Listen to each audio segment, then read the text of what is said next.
The rain had been falling since morning, steady, soft, and endless. Emma Wilson stood by her kitchen window, her hands wrapped around a mug of tea that had long gone cold. Outside, the gray sky hung low over the small town she'd lived in her whole life. And yet, it felt like she didn't belong there anymore. To anyone who knew her, Emma seemed perfectly content. She had a home that was always tidy, a garden that bloomed every spring, and a husband who worked hard and came home every night. From the outside, her life looked peaceful, almost enviable. But inside, something was missing. Something deep and quiet and hard to name. It wasn't that Daniel was unkind. He wasn't. He was simply absent in ways that didn't leave marks but still left her aching. Their conversations had become practical about bills, groceries, and work schedules. The laughter that once filled their evenings had faded into polite silence. Even their shared moments, meals, routines, the goodnight nod felt rehearsed. Like two actors performing a play they'd long forgotten the meaning of. Emma had grown used to pretending everything was fine. She smiled at neighbors, hosted dinners, and posted cheerful holiday pictures online. But when the lights dimmed and the house fell quiet, she would sit alone on the couch listening to the hum of the refrigerator and wondering, when did I stop feeling alive? There were still small moments of beauty, sunlight falling across her kitchen floor, the scent of lilacs in the yard, the sound of rain on the roof, but they felt distant, as though she were watching her own life through glass. Some nights, she would take out her old journal, the one she used to fill with dreams when she was younger. The pages were yellowed, the ink fading, but her words still held a spark she barely recognized. Travel to the coast. Learn to paint. Fall in love with life, not just with a person. She read those lines again and again, a quiet ache growing in her chest. That morning, as she stood watching raindrops trace patterns on the window, Emma realized something she hadn't dared to admit before she had stopped hoping. She was living, yes, but she wasn't alive. She had built her world so carefully that she'd forgotten how to feel wonder. When Daniel walked into the kitchen, adjusting his tie, she smiled out of habit. "Big meeting today?" she asked softly. He nodded. "Yeah, don't wait up. It might run late." She nodded too, but her heart sank, not because he was leaving, but because his absence no longer hurt the way it used to. It just felt normal when the door closed behind him. Emma sat down, her hands resting on the table. For a moment, the stillness was heavy. Then, almost without thinking, she whispered to herself, "Something has to change." The words startled her. They hung in the air like a promise she didn't yet understand. That afternoon, she went for a walk, even though the rain hadn't stopped. The streets were quiet, the air smelled of wet earth, and for the first time in months, she breathed deeply. The world felt raw and honest and polished, like her own heart. She passed by the park where she and Daniel used to walk years ago. The benches were slick with rain, the trees dripping quietly. She paused under the old oak where they once carved their initials.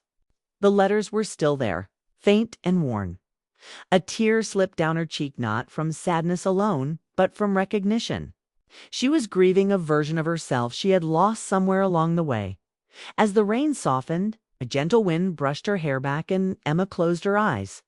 For a moment, she imagined what it would feel like to start over, to rediscover joy, to feel the pulse of life again, to wake up with something to look forward to. When she opened her eyes, the world looked different.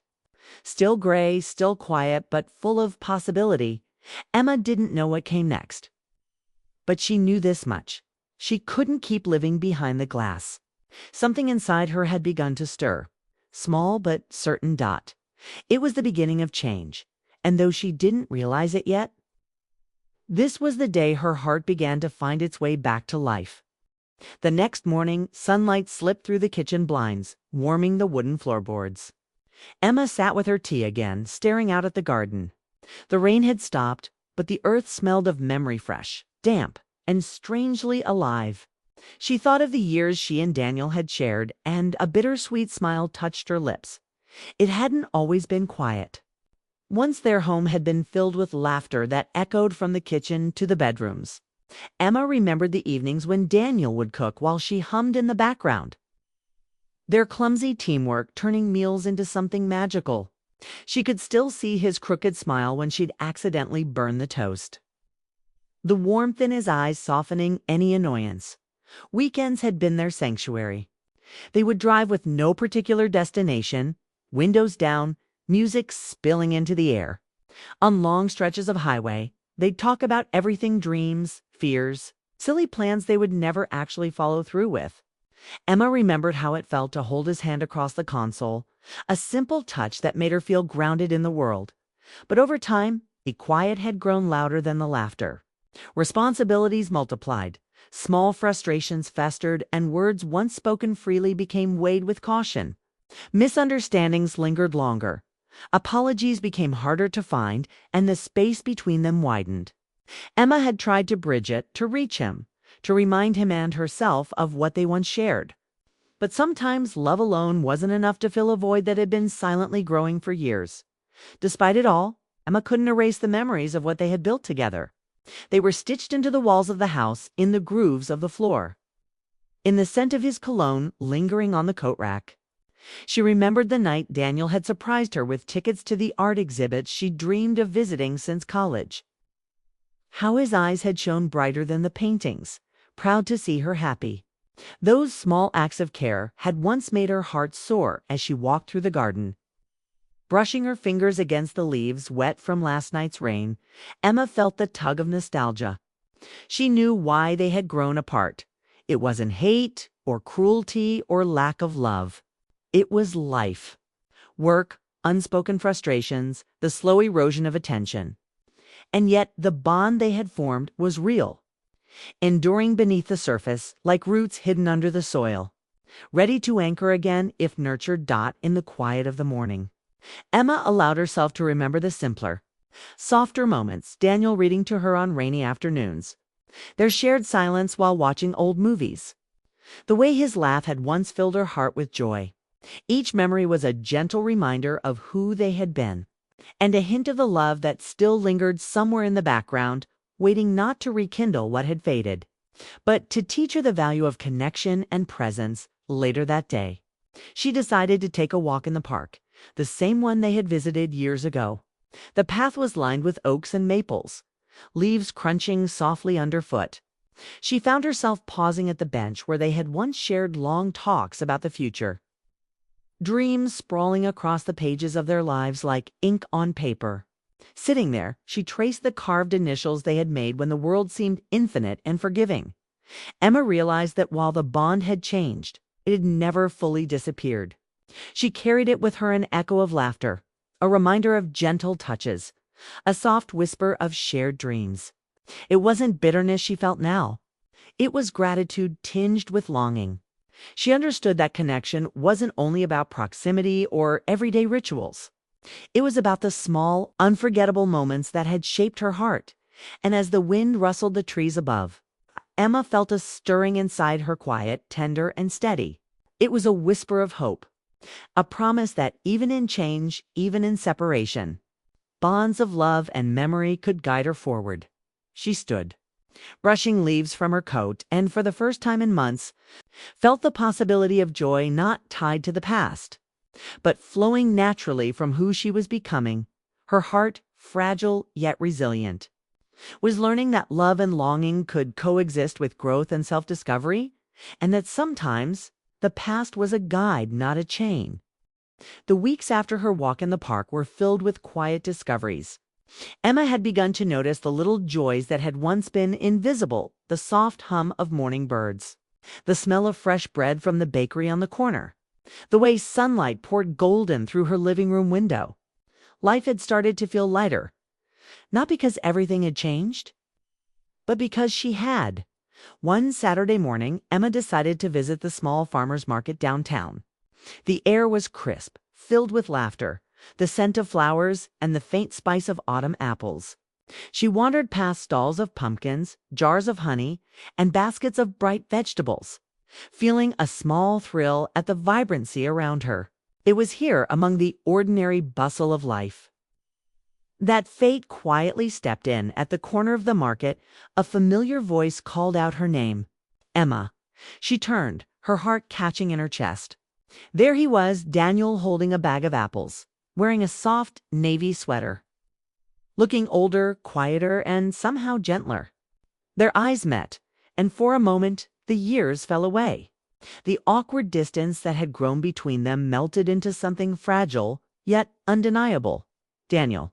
She breathed, unsure whether to smile or look away. He stepped closer, his expression careful, respectful. "I wasn't expecting to see you here," he said softly. I I just came for some apples, and I thought I'd maybe walk around."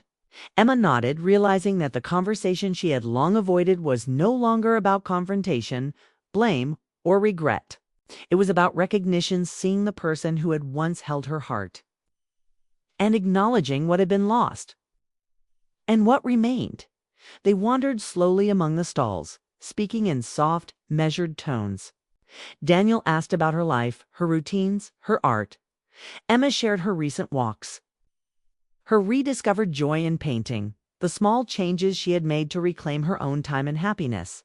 Each word, each story drew them closer, not physically, but emotionally, bridging the distance that had grown over years of silence. At one stall, they stopped to admire a bouquet of sunflowers. Daniel handed one to Emma. "For you," he said, and she accepted it with a gentle smile.